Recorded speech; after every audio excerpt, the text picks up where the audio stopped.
Tonight on the Local Live, the Sandbox Theatre is looking for a new home. Look.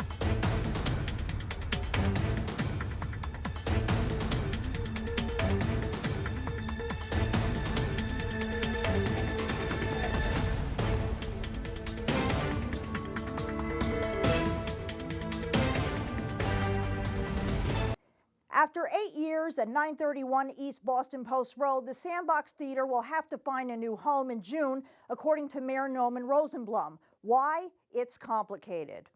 The C1 district is Boston Post area, Mamaroneck Avenue, and it's a broad area. So to have to vote that it won't have other impacts, you would have to have all the pieces in place. The community wants it, everyone else wants it, and there is no reason and there's no negative aspect to this. You're not going to change anything.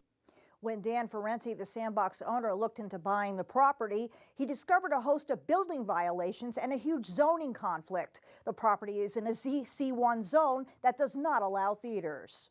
Most of these issues, not all of them, but most of them date back to about 50 years of intransigence by the landlord. The Mamaroneck Village Board of Trustees backed away from the initial support for a code amendment after a group of residents rallied against the theater. Residents argued the zoning change would bring more traffic, insufficient parking, and danger to children. A 2008 permit did not include off-Broadway productions. Ferrante opened this business in October 2008 when the ZBA granted him a probationary 3-year special permit for what Mr. Ferrante described as a dance and theater school.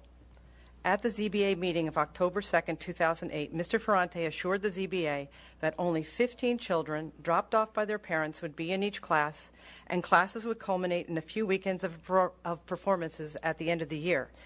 The only time, he said, that anyone would actually have to park and come into the space.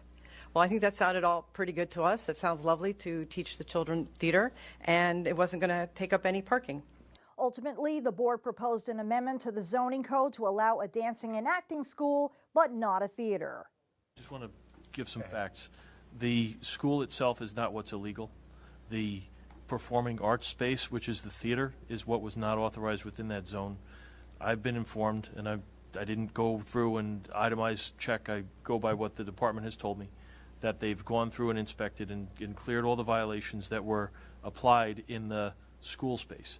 So the temporary C of O is only for the school space. There is no authorized use of the theater. I appreciate that. And Dan Ferrante told the Local Live he has lost around $60,000, but remains open to moving elsewhere in the village.